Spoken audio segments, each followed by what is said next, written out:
Welcome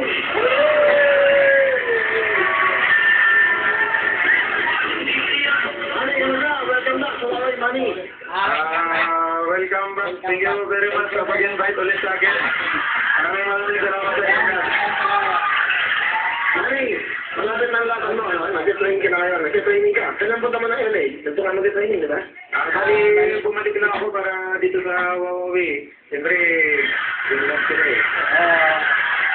Galing mo. Uy, ano sa tingin mo? Mga nalo ba tayo ngayon? Sa tingin mo?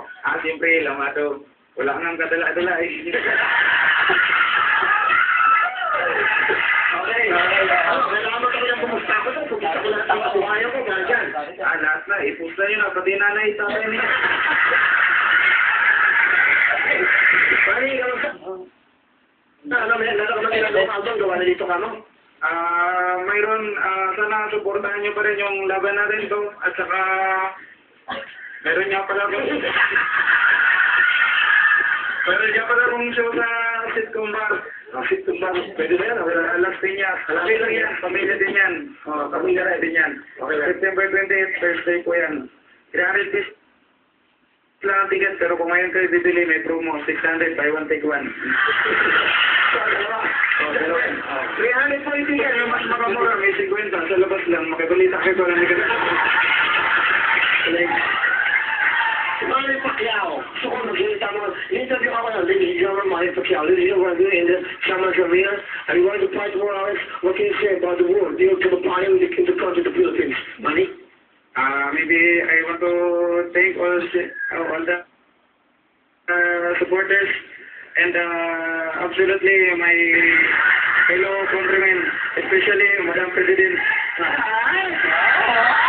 Ikaw ba talaga, bakit ang Manny Pacquiao? Ikaw ba talaga, sino ka ba? Sino ka ba? Ikaw ba talaga si Manny Pacquiao? Katunayan yan, hindi naman talaga ako si Pacquiao eh. Sino ka? Ginagawa ko lang ito kasi trabaho. Ano yung hindi sabihin sa amin? Kasi okay ka naman, napapasaya ka naman, di ba? Napapasaya ka naman sa mga tao. Pag pinapanood ka ng mga malulungkot na tao, napapasaya mo. Yun ang importante. Bakit mo ginagawa ito? Bakit mo? Para makatapos yung boyfriend ko.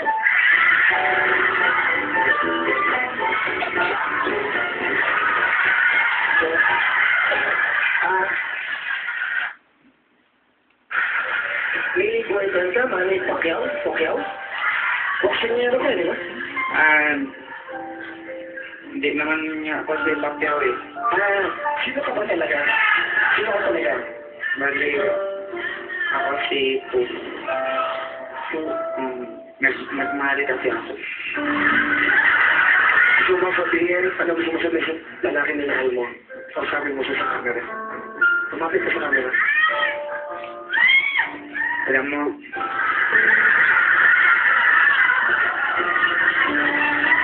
namimiss na kita.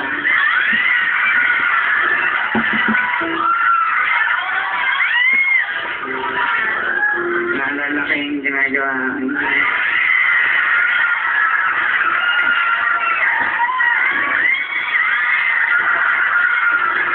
Kasi, pinagmamalaki ko siya kasi sobrang sweet sa akin.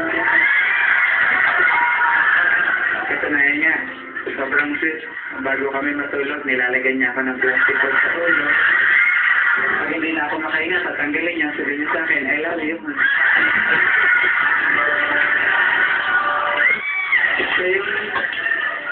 So yung lalaking nagturo sa akin kung paano magtipid sa buhay. Ito na yung pagkanain kami.